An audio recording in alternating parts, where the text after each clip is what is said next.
σπίτι τον πατέρα Νεκτάριο. Ο άνθρωπος είναι καθηγητής πανεπιστημίου και κάθε φορά μου λέει εμένα να μιλάω. Εγώ δεν μπορώ γιατί έχω, βλέπετε, παιδιά εγγόνια φεύγουν από εδώ, έρχονται να μας δουν εδώ στο σκηνιά που μένουμε και δεν έχω τον χρόνο. Αλλά σήμερα με αυτό που μου είπε δεν μπορούσα να ανοιχτώ γιατί μου είπε να μιλήσω για τον Άγιο Παΐσιο, τον οποίο είχα την ευλογία να γνωρίσω από το 1979 μέχρι το 1994 και κάθε φορά που πήγαινα στο Άγιον Όρος είχα μεγάλη ευλογία πράγματι να βλέπω αυτόν τον άνθρωπο. Σήμερα είναι η μέρα της μνήμης του, έχει αγιοκαταταχθεί από την Εκκλησία μας και έχετε δει ότι πολλά από τη ζωή του φαντάζομαι και από το έργο, τη σειρά την οποία έχουμε δει στο Μέγα στην τηλεόραση. Θα ξεκινήσω με το πιο συγκλονιστικό, δηλαδή με τη Διαθήκη του, την οποία μπορείτε να βρείτε, είναι χειρόγραφη μέσα στο ίντερνετ. Γράψτε τη Διαθήκη του Αγίου Παϊσίου και θα βγει αμέσως. Τι λέει τώρα αυτή η Διαθήκη? Θέλω να σας πω ότι παρόμοια Διαθήκη, μα παρόμοια λες και αντίγραφε ένα στον άλλο, έγραψε και ο Άγιος Πορφύριος. Και κοιτάξτε πόσο απλά αυτοί οι άνθρωποι μιλάνε, θα το καταλάβετε, διότι αυτά που θα πει τώρα εδώ είναι αυτά που αφορούν όλους μας. Και γράφει: του λόγου μου ο μοναχός Παΐσιος, όπως εξέτασα τον εαυτό μου, είναι πρώτου θανάτου, έτσι είναι λίγο καιρό πριν πεθάνει. Είδα ότι όλες τις εντολές του Κυρίου τις παρέβην. Όλες τις αμαρτίες τις έχω κάνει. Δεν έχει σημασία εάν ορισμένες έχω γίνει σε μικρότερο βαθμό, διότι δεν έχω καθόλου ελαφρυντικά, επειδή με ευεργέτησε πολύ ο Κύριος. Εύχεστε να με λεήσει ο Χριστός. Συγχωρέστε με και συγχωρεμένοι να είστε, να είναι όσοι νομίζουν ότι με λύπησαν. Ευχαριστώ πάλι, πολύ και πάλι εύχεστε, μοναχός Παΐσιος. Αυτό το ιδιόγραφο κείμενο του γέροντα βρέθηκε αυτοτελές στο κελί του στην Παναγούδα. Η Παναγούδα είναι μια περιοχή λίγο έξω από τις Καριές, το κέντρο του Αγίου Όρους. Μετά την κοίμησή του δημοσιεύεται στο βιβλίο του μακαριστού ιερομόναχου Ισαάκ, βίος γέροντος Παϊσίου του Αγιορείτη. Αυτός ήταν ένας σπουδαίος άνθρωπος Ισαάκ και αυτόν είχα την ευλογία να τον γνωρίζω, ήταν από τον Λίβανο, ένας ιερομόναχος, τολμώ να πω ο διάδοχος του Αγίου, αλλά πέθανε νωρίς, 61 ετών από δηλητηρίαση. Επειδή δεν είχαν σκεύη, πολύ μεγάλος ασκητής και αυτός, η δηλητηρία στήκαινε από τα σκεύη στα οποία μαγείρευε αυτός, και αυτός Άγιος του Θεού. Και συνεχίζω εγώ τώρα, σχολιάζω. Χρειάζεται κάτι να προσθέσουμε σε αυτά τα λόγια? Όλο το Ευαγγέλιο σε 5 αράδες, από το στόμα και τη γραφίδα του πριν από το θάνατό του. Όλη η καρδιά του ξεχρέωνε με αυτή την προσευχή. Ξεχρέωνε με αυτή την προσευχή. Αυτή η Διαθήκη του είναι η καθημερινή παρακαταθήκη του σε μας. Δηλαδή το δώρο που μας δίνει. Για να μας ξεχρεώσει ο Θεός και για να ξεχρεώσουμε εμείς τους άλλους. Βασικά είπε τα λόγια του Πάτερ ημών. Άφεση μην τα οφειλήματα ημών, ως και εμείς αφίεμεν τις οφειλέτες ημών. Μας αποκαλύπτει πώς προσευχόταν και πώς και εμείς πρέπει να κραυγάζουμε αυτό στο Θεό Πατέρα μας, με την υπόδειξη του Χριστού, στο Πάτερ ημών. Άφεση μην τα οφειλήματα ημών, ως και εμείς αφίεμεν τις οφειλέτες ημών. Αυτό είναι ουσιαστικά. Συγχώρεσέ μας για αυτά που σου χρωστάμε και χρέος εννοείται η έλλειψη αγάπης. Και για αυτά που μας χρωστούν οι άλλοι. Δηλαδή πρώτα μετανιώνουμε εμείς για αυτά που κάναμε και σε λυπήσαμε και βλάψαμε τους ανθρώπους και μετά συγχωρούμε όσους μας έβλαψαν. Εδώ θα κάνω μια παρένθεση του Αγίου Παϊσίου πάλι, για να καταλάβετε πόσο σημαντικό πράγμα είναι να συγχωρούμε τους άλλους. Ξέρετε ο Χριστός, εάν εμείς συγχωρέσουμε κάποιον, δεν τον κρίνει μετά. Έχουμε επικεντρώσει δυστυχώς όλη την πνευματική ζωή σε σχέση μας μόνο με τον πνευματικό. Από εδώ ξεκινάει. Αλλά μετά ο καθένας, αυτό που κάνει ο πνευματικός σε εμάς, που μας συγχωρεί, έτσι, και εμείς πρέπει να κάνουμε στους άλλους. Που δέχεται πρώτα τη μετάνοια μας και μετά μας συγχωρεί. Λέει λοιπόν ο Άγιος Παΐσιος, θυμούμε, διότι εγώ κάποτε δούλευα στο Ίδρυμα Αναπόστολος Βαρνάβας και μαγνητοφωνούσαμε εκεί τις ομιλίες του, ποιήσε Αγίου κλπ. Και θυμούμε, διότι μαγνητοφώνησα που έλεγε για κάποιον σε ένα χωριό στην Βόρεια Ελλάδα που πέθανε και δεν έλειωνε ο άνθρωπος αυτός. Τον βγάζανε τίποτα, δηλαδή με κακή έννοια. Όχι γιατί ήταν Άγιος, αντίθετα. Λοιπόν, φέραν τον παπά, φέραν τον δεσπότη, τίποτε. Οπότε ο δεσπότης λέει αυτός ο άνθρωπος για να μην λιώνει, κάποιος τον καταράστηκε. Έκαμε κάποιος κάτι εδώ σε αυτόν τον άνθρωπο που τον καταράστηκε? Κανένας. Οπότε θυμηθήκαν κάποιον που έλειπε στα χωράφια και το φωνάξαν. Του είπανε, εσύ τσακώθηκε με αυτόν? Ναι, λέει, μου χρωστάει 500.000 δραχμές και δεν μου τις έδωσαν και τον καταράστηκαν να μείνει άλλιο του. Έλα εδώ, του λέει ο δεσπότης, να το συγχωρέσει, ότι μόνο αν το συγχωρέσει εσύ αυτός θα το ξεχρεώσει ο Θεός. Τον εσυγχώρεσε, ύστερα από λίγες μέρες και του δώσαν και τις 500.000 που του χρωστούσε. Λοιπόν, βλέπετε λοιπόν, ο ίδιος ο Άγιος τώρα πόση σημασία δίνει εδώ, ο Θεός βέβαια, όχι. Δηλαδή, εμείς σκεφτόμαστε εκδικητικά αυτούς οι οποίοι μας έβλαψαν και δεν σκεφτόμαστε εκείνη την ώρα, τους κρατάμε στο χέρι, δηλαδή αν αιώνια αυτοί οι άνθρωποι συγχωρεθούν ή δεν συγχωρεθούν. Αυτό είναι το ένα. Αλλά και το άλλο όμως, με τον ίδιο τρόπο κρατούμε και τον εαυτό μας. Δεσμεύεται, δεν λέει ο Χριστός στο Ευαγγέλιο, ότι αν δεν συγχωρέσεις, ούτε εγώ θα σε συγχωρέσω. Και εδώ πάλι λέει κάποτε το Ευαγγέλιο, στην παραβολή του ο φιλέτη των μυρίων ταλάντων, ότι κάποιος χρωστούσε πολλά λεφτά σε έναν αφέντη, λέει, και έβαλε σαν όρο ότι αν δεν του τα επιστρέψει την τάδε ημερομηνία τον τάδε χρόνο, θα του πάρει τη γυναίκα του και τα παιδιά του. Τότε η γυναίκα ήταν πράγμα, δεν ήταν έναν άνθρωπο. Θυμάστε τότε το ρωμαϊκό δίκαιο. Λοιπόν, δεν τα είχε τα λεφτά, πήγαινε εκεί, έκλαψε, το συγχώρεσε το αφεντικό, πάρ' τα χαλάρι σου του.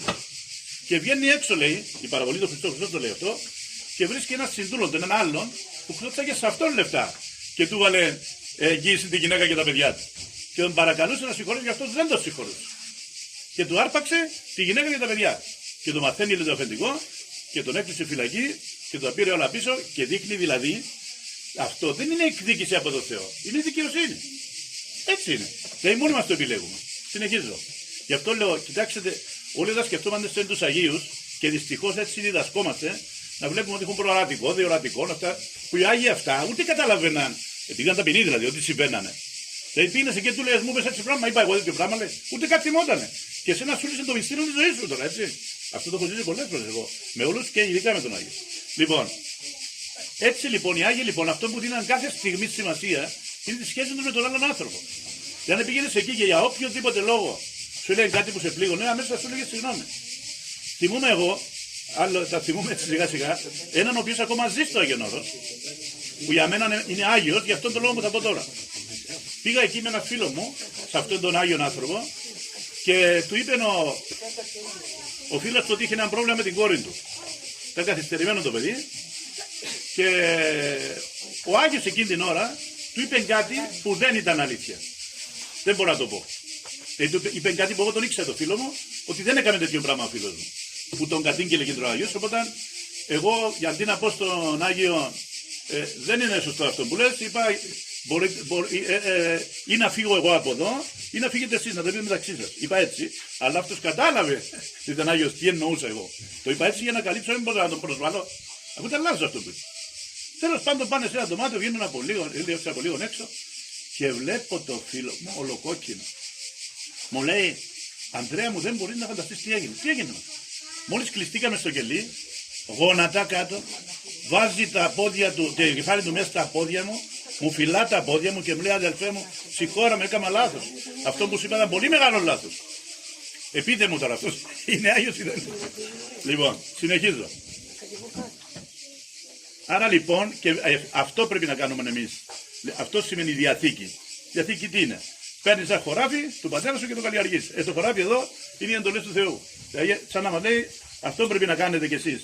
Να βλέπετε, έβλαψα κάποιον και να μετανιώνετε. Με έβλαψε κάποιος και να το συγχωράτε. Αυτό είναι. Χρεωθήκαμε με τις καρδιακές, λογισμικές και πρακτικές αμαρτίες, με τις αμαρτωλές κρυφές επιθυμίες, λογισμούς και πράξεις μας προς το Θεό και τους άλλους. Βλάψαμε και μας έβλαψαν. Χρεωνόμαστε και χρεώνονται σε εμάς. Να ξεχρεωνόμαστε πρέπει και να ξεχρεώνουμε. Με τη μετάνοια μας πρώτα και τη συγχώρεση ύστερα. Τα τελευταία λόγια του Αγίου πριν να συναντήσει τον Δημιουργό του ήταν η καθημερινή εργασία και προσευχή του. Αυτά ήταν.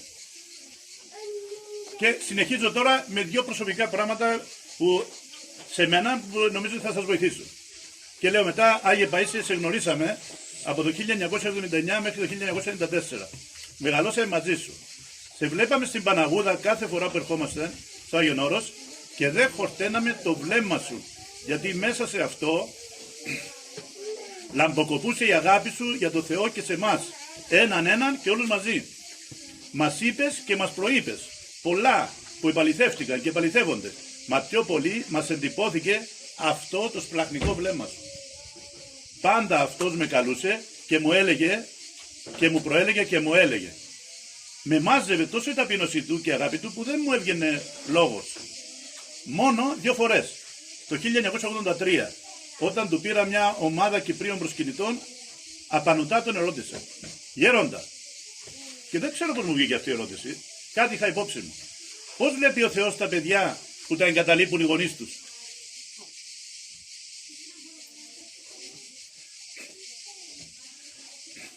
Απαντά με ένα γλυκό νικηφόρο βλέμμα. Αυτά τα παιδιά, Ανδρέα μου, θα τα πάρει ο Θεός στον παράδεισο και θα τους πει: παιδιά μου, διαλέξτε όποια θέση θέλετε. Και εγώ εκείνη την ώρα είπα μέσα μου: φαντάσου τι βλάβη γίνεται σε αυτά τα παιδιά, τα οποία εμείς σήμερα όλα τα κάναμε πολιτισμό, όλα είναι πολιτισμός. Τα παιδιά πρέπει να μάθουν ότι πρέπει να είναι μια φορά σημάνα την εβδομάδα, μια στον πατέρα. Είναι δυνατόν ο πατέρας και η μάνα που κάνουν αυτό το πράγμα, θα θέλαν να το κάνει ο πατέρας τους και η μάνα τους αυτό? Εγώ σας το λέω γιατί έχω πείρα. Γι' αυτό έκανα αυτή την ερώτηση. Λοιπόν, παιδιά μου, λέει, διαλέξτε όποια θέση θέλετε. Αύγουστο 1983. Συγκλονίστηκα και αυθόρμητα βγήκε από μέσα μου ένα βαθύ παιδοψυχολογικό τραύμα. Προχωρούσε, έφευγε η ομάδα και έφευγε και αυτός και εγώ ήμουν τελευταίος και του χτύπησα την πλάτη. Και γύρισε και του λέω, του είπα αυτό το τραύμα. Δεν μου απάντησε. Δεν μου είπε τίποτα. Με είδε όμως με τόσο σπλαχνικό αλλά και ελπιδοφόρο θεραπευτικό βλέμμα που ένιωσα πως με έβαλε εκεί που ήταν αυτός. Στην αγκαλιά του ουράνιου πατέρα. Με άφησε εκεί. Τίποτε πιο καλό. Αυτό είναι, δεν μου είπε μόνο αυτά. Εγώ σας είπα αυτά που θεώρησα συνοπτικά πιο σημαντικά για να πω. Γιατί πραγματικά επειδή έχω γνωρίσει όλους τους Αγίους, αυτό που θα έλεγα ότι χαρακτήριζε τον Άγιο Παΐσιο ήταν το σπλαχνικό του βλέμμα. Δεν υπήρχε κανένας που θα πάει εκεί, είτε μικρός είτε μεγάλος, ή όποιος και να ήταν, ο τρόπος που τον έβλεπε ήταν ο μοναδικός άνθρωπος. Δηλαδή ήταν ο τρόπος που βλέπει τον καθένα μας ο Θεός. Έτσι έβλεπε ο Άγιος Παΐσιος τον άνθρωπος. Με ένα βλέμμα απίστευτο. Και τώρα ενώ μιλώ, θυμήθηκα και κάτι άλλο. Με αυτόν τον φίλο που σας είπα προηγουμένως, ότι πήγαμε στον Άγιο Γέροντα, πήγαμε στον Άγιο Παΐσιο και με έναν ξάδελφο μου ιερέα από την Κύπρο, 1991. Αυτός ήθελε κάτι να πει στον Άγιο, δεν μας είπε τι ήθελε να πει. Εγώ εντωμεταξύ είχα ένα μεγάλο πρόβλημα. Ότι τότε ανέβαινα και κατέβαινα σε μια οικοδομή που τότε είχα αναλάβει, γιατί θα παίρναμε και εμείς ένα σπίτι εκεί. Κάμα τον εργολάβο κάθε μέρα, πάνω κάτω. Κάποια στιγμή ο δεξής μου αστράγαλος στενοτήτητα, δεν μπορούσα ούτε να κάτσω από τον πόνο. Αλλά είχα αποσχεδίσει το εξάρχον να τον πάρω στο Άγιον Όρος. Θυμώ εκείνη την ημέρα έβρεχε καιρός, έκαμε και χαλάζει και τράβα τώρα μες στους δρόμους με τον ΟΣΕ, με το τρένο κλπ. Πόνους σφιχτούς, κάποια στιγμή φτάσαμε στον Άγιο. Και μάλιστα πήγαμε πρωί για να προλάβουμε, διότι έρχονταν το καράβι με προσκυνητές και πήγαιναν εκεί 50 άτομα, δεν μπορούσε να μιλήσει αν ήθελε κάτι προσωπικό. Εμείς, εγώ επειδή το ήξερα, πήγαμε το βράδυ στο διπλανό μοναστήρι, στο Κουτλουμούσι. Πρωί πήγαμε εκεί και δεν προλάβαμε να κάτσουμε και έρχεται ένας παπάς, τον οποίο ξέρω τώρα, με 20 ανθρώπους. Οπότε δεν μπορούσε πια να μιλήσει προσωπικά ο άνθρωπος αυτός, που πήγαινε για αυτόν τον λόγο. Μας είπε ο Άγιος καθίστε, είχε κάτι κουτσουράκια, καθίσαμε όλοι εκεί. Και γυρίζει αυτός ο ιερέας και του λέει, Γέροντα, πες μας κάτι για τις έμμονες ιδέες που έχουμε όλοι μες στο μυαλό. Αυτός ο Άγιος γύρισε, μας είπε έναν. Δηλαδή όταν λέω έναν, κάθε ένας καταλάβαινε ότι έμπαινε μέσα το εκεί την ώρα. Σαν να το διάβαζε. Λοιπόν, και αρχίζει να μας λέει, ήρθε κάποτε εδώ ένας, λέει, με ένα φίλο του και μου είπε ότι έχει πρόβλημα με την κόρη του. Ότι είναι 4 χρονών και του είπε ένας σπουδαίος καθηγητής ότι το παιδί αυτό σε λίγο θα πεθάνει.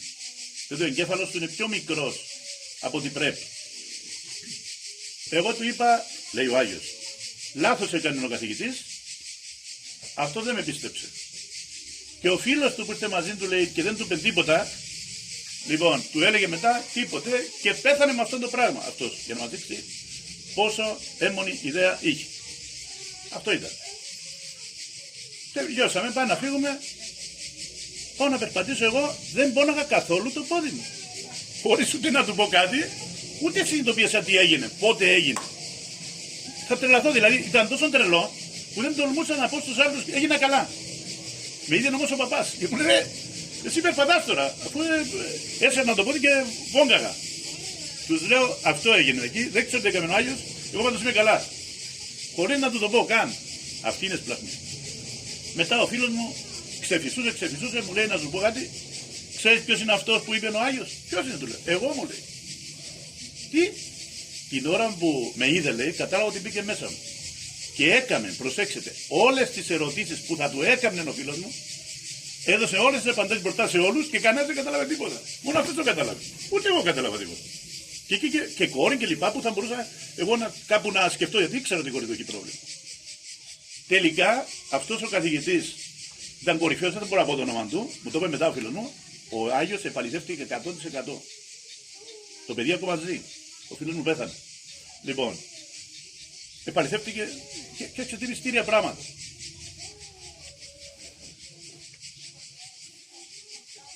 Αυτό έμενε από τον Άγιο Παΐσιο. Είχε μεγάλη φιλοπατρία, δηλαδή λόγω, όπως είδατε, και της ζωής του, γιατί ενός χρονού ήρθε στην Ελλάδα. Ξέρετε από το έργο ότι είχε πνευματικών και νονών των Άγιων Αρσένιων, τον Καπαδόκη. Εγώ, επειδή έχουμε τουριστικό γραφείο, έχω πάει πολλές φορές στο χωριό του Αγίου Παΐσιου στην Καπαδοκία, τα φάρασα, ένα φοβερό χωριό σε μια επικλινή περιοχή, έτσι σε κάτω ένα ορμητικό ποτάμι. Και τώρα κατοικούν εκεί βέβαια Τούρκοι, οι οποίοι ξέρουν και το σπίτι του Αγίου Αρσενίου εκεί και πήγαμε και στην εκκλησία που λειτουργούσε. Λοιπόν, δεν νομίζω ότι υπάρχει Έλληνας που να μην αγαπά όλους τους Αγίους βέβαια, αλλά αυτός έχει κάτι που σαν να μας ακουμπά περισσότερο. Λοιπόν, και αυτό το απίστευτο έργο που έγινε αυτή τη σειρά, όσοι ήξεραν τον Άγιο είπαν, μα και αυτός ο ηθοποιός πού τον βρήκανε, ρε παιδί. Μα του μοιάζε κιόλας. Και φατσικά. Φοβερό. Και σαν να ήταν μέσα του Άγιος, μα το λέει και ο ίδιος. Όταν λέει ότι ένιωθε ότι σαν να ο Άγιος μιλούσε από το στόμα. Εμείς που τον ξέραμε και όσοι τον γνώρισαν, αυτό λένε. Σήμερα έχουμε αυτή τη μεγάλη τιμή να είναι η μέρα που γιορτάζουμε. Εύχομαι όλοι να καταλάβαμε, γιατί νομίζω ότι αυτό είναι η υπερξουσία. Τον Αγίο δεν είναι. Εμείς πάντα και βλέπετε και οι μαθητές ακόμα ψάχναν τα θαύματα. Τα θαύματα τα κάνει ο Θεός. Αλλά τελικά θα μας κρίνει από τα θαύματα. Δεν θα πάει στον Παρίσον κάποιος επειδή εγώ δηλαδή που με κάνει καλά ο Θεός σήμερα θα πάω στον Παρίσον. Όχι. Αν κάνω αυτά που έκανε ο Άγιος, πιθανόν να πάω. Αν τα καταφέρω. Και ο καθένας από εμάς. Αυτή λοιπόν είναι η παρακαταθήκη του Αγίου. Αυτό που σας διάβασα, η διαθήκη του, ο καθένας κάνει κατά τη συνείδηση του. Ευχαριστώ.